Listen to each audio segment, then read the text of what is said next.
Assalamualaikum warahmatullahi wabarakatuh. Teman-teman, video kali ini di kanal Pade Sambal adalah bercerita tentang mobil listrik Malaysia yang pertama yang disebut sebagai mobil emas 7 atau X70 ya, EV, yaitu bertenagakan baterai ya ataupun listrik yang bekerja sama dengan perusahaan berasal dari Tiongkok. Nah, di sini masalahnya adalah mobil tersebut ada gambar yang mewakili negara Tiongkok. Ini menjadi kegusaran dari masyarakat Malaysia. Apakah ini masih mobil nasional ataupun sudah tidak bisa disebut sebagai mobil nasional? Oke, kita coba dengarkan dan tonton videonya. Proton Emas 7 yang merupakan first national EV car.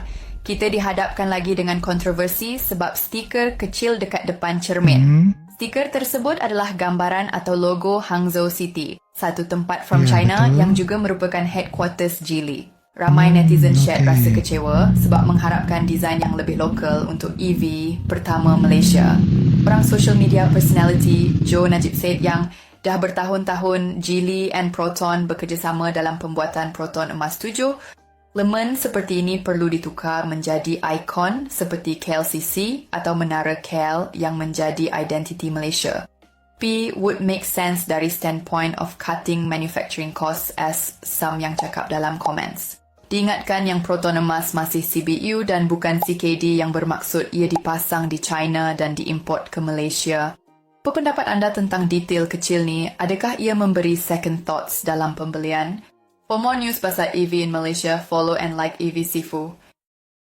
Nah, teman-teman, hanya hal sekecil ini ya, ada semacam gambar ilustrasi yang mencerminkan negara Tiongkok sebagai salah satu rekanan dari pembuatan kendaraan listrik pertama Malaysia ini yang diproduksi oleh Proton.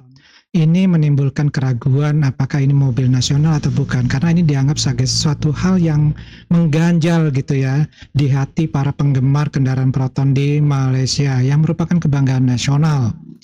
Tapi mereka menginginkan ya kalau desain ini, gambar ini, stiker ini lebih jelas lagi ya, diganti dengan simbol yang mewakili Malaysia seperti menggunakan simbol gambar menara kembar Malaysia. Tapi apakah pihak Tiongkok bersedia melakukan hal seperti itu? Ya, kemungkinan besar sih nggak mau ya. Terus mau taruh di mana nih identitas dari perusahaan milik Tiongkok di dalam kendaraan ini? Kalau bukan stiker ini gitu loh. Ya, tentu saja ini sangat membingungkan tentunya ya. Karena kita paham deh, kalau yang namanya perusahaan kerjasama dengan perusahaan luar negara, itu pasti mempunyai konsekuensinya. Apalagi kalau saham dari perusahaan Malaysia ini, Proton, itu sebagian dimiliki oleh perusahaan asal Tiongkok.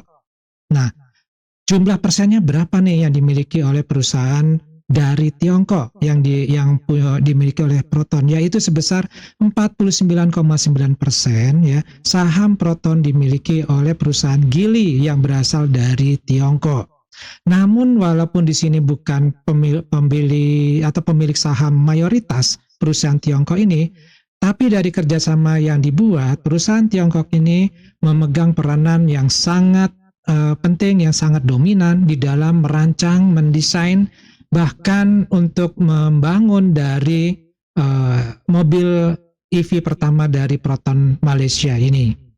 Nah, jadi kalau kita perhatikan kembali ke konsep dari sejarahnya ya, di mana Proton atau perusahaan otomotif nasional yang didirikan pada tahun 1983 ini sebagai bagian dari inisiatif pemerintah Malaysia untuk menciptakan industri otomotif domestik. Mobil nasional pertama Malaysia yaitu Proton Saga diluncurkan pada tahun 1985 dengan bantuan teknologi dari Mitsubishi, Jepang. Nah, sejak itu Proton telah menjadi simbol kebanggaan nasional dan identitas industri otomotif Malaysia. Kemudian kerjasama dengan Tiongkok ini kenapa terjadi ya? Jadi pada tahun 2017 Geely, perusahaan otomotif asal Tiongkok, ini kan membeli saham dari miliknya Proton sebesar 49,9%. Nah, kerjasama ini membawa teknologi, investasi, dan platform baru untuk Proton, termasuk pengembangan kendaraan listrik seperti Proton Emas 7 EV atau X70 EV. Nah, meskipun ada pengaruh teknologi dan investasi dari Tiongkok, Proton tetap mempertahankan identitasnya sebagai merek Malaysia. Jadi mereknya di sini tetap Proton ya, teman-teman. Walaupun desainnya, komponennya yang bersifat teknologi tinggi untuk sebuah kendaraan listrik ini berasal dari Tiongkok. Apakah hal ini layak disebut sebagai kendaraan nasional? Ataukah sudah tidak layak disebut sebagai kendaraan nasional? Ya, ini tentu saja kita harus melihat dari beberapa sisi ya. Jadi secara identitas atau kepemilikan ini Proton masih merupakan perusahaan Malaysia, walaupun sahamnya sudah diambil sebagian ya itu oleh Tiongkok. Di mana kepemilikan oleh Geely yang dari Tiongkok ini tentu merupakan satu hal untuk pengembangan ya. Jadi di sini ada upaya dari perusahaan di Tiongkok untuk bisa mengembangkan ya teknologi dan merek-merek mobil Cina untuk bisa nantinya dipasarkan di negara Malaysia. Tentu dengan cara akuisisi seperti ini itu akan lebih memperlancar proses dari usaha tersebut. Kemudian manfaat secara ekonomi jelas dengan diproduksinya oleh penjualan pabrikan dari Proton. Ini mobil listrik yang pertama tentu memberikan keuntungan secara ekonomi bagi Malaysia. Di mana di sini jelas ya adanya lapangan pekerjaan yang cukup besar, kemudian pengembangan teknologi lokal yang mungkin dibantu oleh Tiongkok, serta adanya pendapatan dari biaya ekspor. Dan teknologi serta inovasi yang ada ini tentunya masih dipegang oleh Geely, perusahaan dari Tiongkok yang memiliki kemampuan dan keahlian di bidang teknologi kendaraan listrik yang mungkin ya masih belum dimiliki oleh Malaysia, termasuk baterai listriknya sendiri.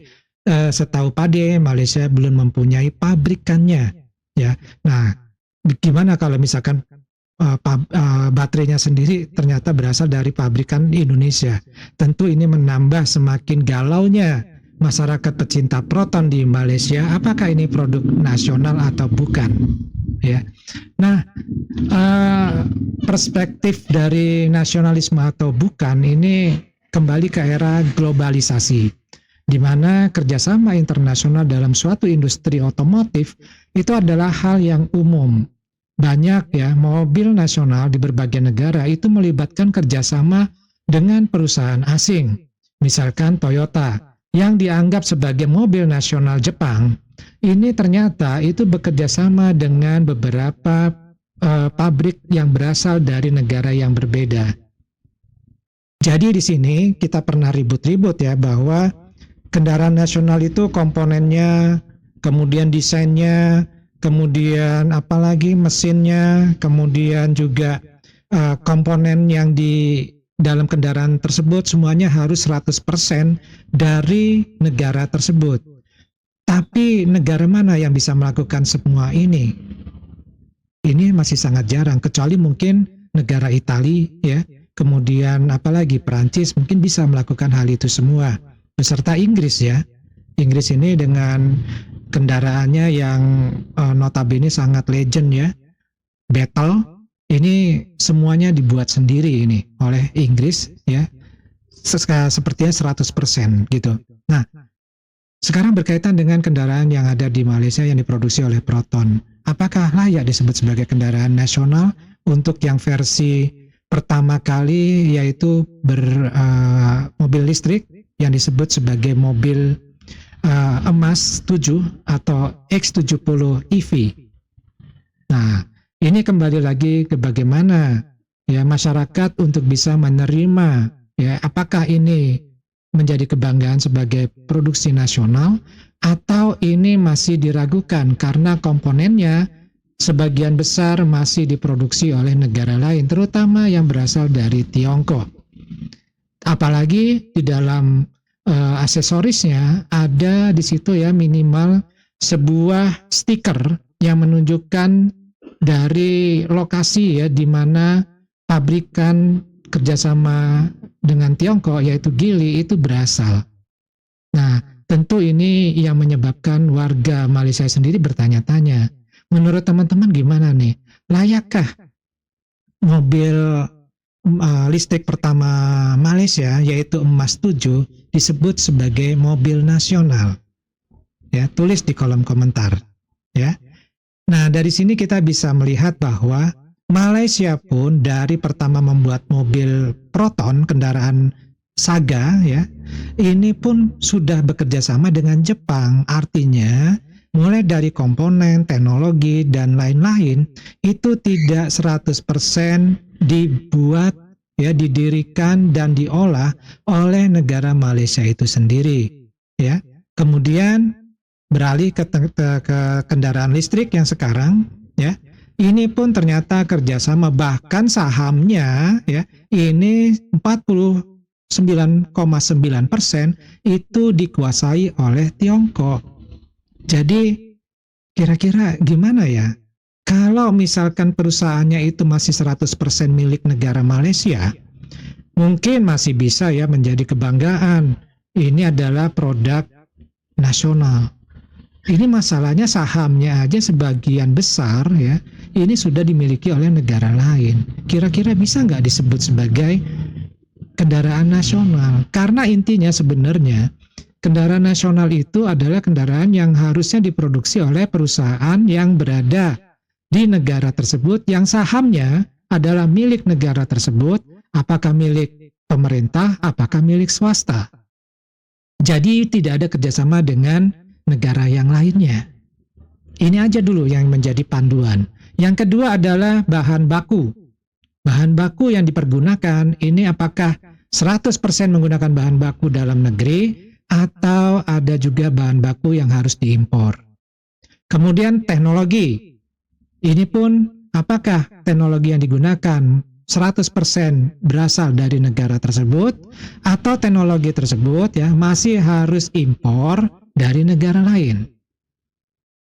Nah, hal-hal inilah yang terkadang dilupakan ya ketika negara tetangga kita mengatakan bahwa Proton adalah kendaraan nasional. Tentu Proton ini kan memang dipasarkan di dalam negeri Malaysia dan banyak digunakan karena memang harganya sangat terjangkau oleh masyarakat di Malaysia ketimbang kendaraan-kendaraan impor yang berasal dari Jepang, ya, yang berasal dari Tiongkok, kemudian yang berasal dari Eropa. Ini jauh lebih murah sehingga masyarakat Malaysia lebih memilih kendaraan Proton, ya. Nah, dari sisi-sisi yang ada ini, ya, kira-kira apakah masih layak disebut sebagai kendaraan nasional? Kembali kepada persepsi, ya, pola pikir dan sudut pandang masyarakat Malaysia itu sendiri, dan kita hanya bisa untuk melihat ya suatu kendaraan tersebut ya menjadi kendaraan nasional ataupun bukan, karena kita juga punya ya data-data untuk membuat suatu kesimpulan. Nah, kesimpulannya Pak De serahkan kepada teman-teman ya. Dari Pak De cukup dulu, kita ketemu lagi di video yang lainnya. Wassalamualaikum warahmatullahi wabarakatuh. Salam.